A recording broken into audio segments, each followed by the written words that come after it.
What's up, everybody? This is John Sennett here from Red Ramsar Studios, and we're going to do a little skin test today. I had a chance to work with a friend and model, Lydia. You'll see her Instagram tag in the description and on screen here. She's an actress and a model who was very kind enough to grace us with her time, and we decided to do some skin tests. So we used a variety of tools here, starting off with even lighting, some like soft lighting techniques. We originally wanted to build a book light, but the reflective material I was using for the back end of the book light ended up being insufficient. It was a old bed sheet. It's not the best tool to use because it was given as a green cast and it wasn't quite as even and reflective enough. So I ended up using a China ball with a 500 watt tungsten bulb in there, giving pretty even light, and I put that through a 1/2 soft frost diffusion along with a bounce on her left side and a backlight on her right. You will see that on her left side that there's not a whole lot of separation there. There should be another backlight there, but I did not have room for this setup, and since we were using a Pro Mist filter as one of our tools, I didn't want to have anything in frame. So, onto our tools. We're going to use a software from Red Giant, which is part of their Red Giant Complete setup. This is not a sponsored video, by the way, called Cosmo. And Cosmo is like a skin kind of treatment diffusion software that can do some pretty neat stuff with, let's say, if somebody's not wearing makeup on set, or, like some of these mistakes that can happen with, like, let's say, like corporate video or something like that, and little ways you can kind of rescue it. And we're also using the Pro Mist filter. Tiffen makes the Pro Mist filters. The only ones I have on hand are a 1 and a 2, and we decided to go with a 1 for the setup because I don't know what exact situation I needed to use a 2 for. Even 1 is pretty intense, as you'll see here, but that kind of helps even out skin tones as well. So a mixture of the lighting, the software, and the filter, we're going to see how good we can get somebody's skin to look. And we're doing this without her wearing makeup, and then with her wearing makeup, and then while she's wearing makeup, I switched over to the 50 millimeter to kind of show, a little bit more face in that shot. So let's get started. So this is her with no makeup. This is with the Red Giant Complete software. You'll see that it does treat the skin pretty well, even though she's not wearing a whole lot of or any makeup here. This is with her makeup, without the Pro Mist filter, and you can see that with the makeup and the Red Giant Complete software, you can get skin to look even better. And this is probably something I would deploy on, like a music video shoot or something like that.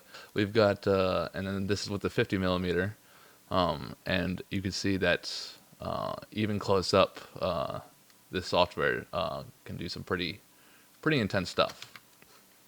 And then if you package the Pro Mist filter on top of that with the Red Giant software, you can get even greater results. So this is no makeup. Here's with makeup. Now, with the Pro Mist filters, you are going to lose a stop, and you can get a little bit of. There's like almost no cast, at least color cast that I've seen. It does seem like they kind of warm a little bit, but I'm not sure if that's just because of the lighting that I'm using here. There's some great resources from Tiffen and people like. I'll put a few links in the video here so you can check those out, and you could even do it to male skin tones. It doesn't feel like it matches as much with male skin tones, but you can see here all of the tools at work.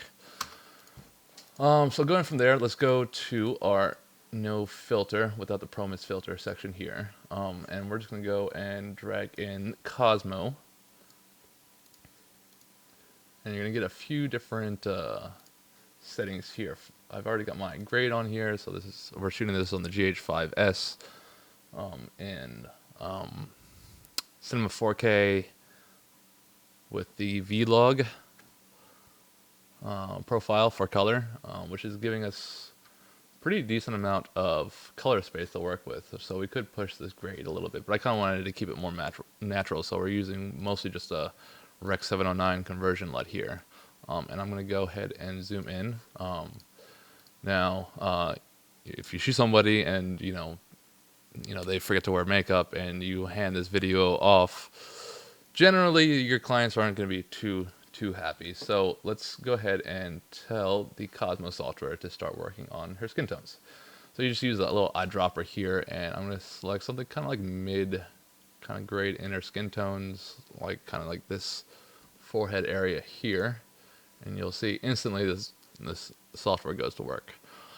I have noticed a little bit of a yellow cast when you first pop in the software here, but you can kind of counteract that here with the skin yellow / pink divider. So like this one, I think, push that to like 15.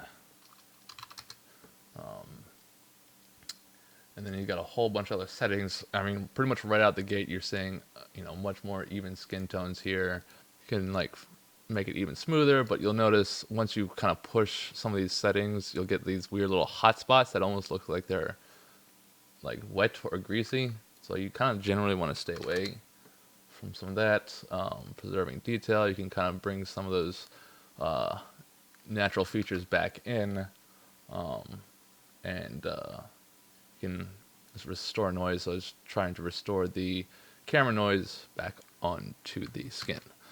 I'm going to leave that off because usually if I am working with footage, especially off the GH5S, I'm usually going to run a denoiser. Usually actually the denoiser from Magic Bullet, their new one, Denoiser 3, which does a great job. Takes forever to get the final rendering, but they've optimized it enough on your timeline that you can actually like watch and get like samples of your footage without even on, I'm working on a pretty mid-range PC right now. And then pretty much from here, you can pretty much copy these settings over. You might want to redo your eyedropper tool for when she actually starts, when she actually puts on her makeup here. Let's get her face in here. And then let's redo our eyedropper tool and kind of do the same general area. Because that'll build a new sample and you'll be able to see the software does help quite a bit. Even going when she's facing towards the highlights, and still preserves like the detail of her eyebrows and eyelashes and stuff like that. So you don't really lose a whole lot of pinpointing detail here. All that looks great. I would be very happy to put that in a video. And then here's with the Pro Mist, and you'll notice with the Pro Mist that kind of just, it doesn't necessarily always focus on just the highlights. I mean, you wouldn't want to use this on a green screen because you'll never be able to key that out very well. So we're going to go ahead and with the Pro Mist grab a sample of her skin, and you can see, and this is with no makeup, that we're looking with the two filters pretty damn good. And then here we go with makeup. Now you'll notice with, as I said before, you'll lose about a stop with the Pro Mist filter.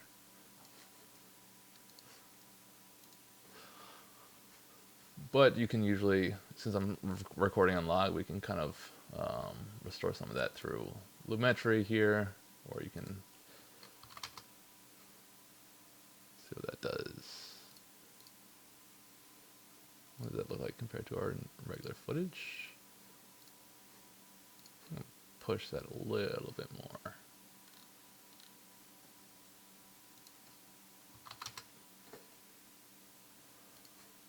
I do want to give a little disclaimer. I am not a colorist, so do not expect me to be necessarily a pro at this. I'm just seeing how good I can get the skin tones to look just kind of like on my own, and kind of showing you, there's like some pretty neat software out there, and that mixed with, if you've got the ability to use a Pro Mist filter, let's say you're filming somebody on a completely background, you can get some really nice skin tones and smooth skin tones out of that.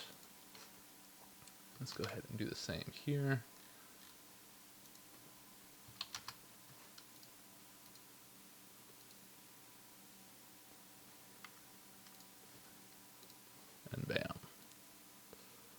Look at that.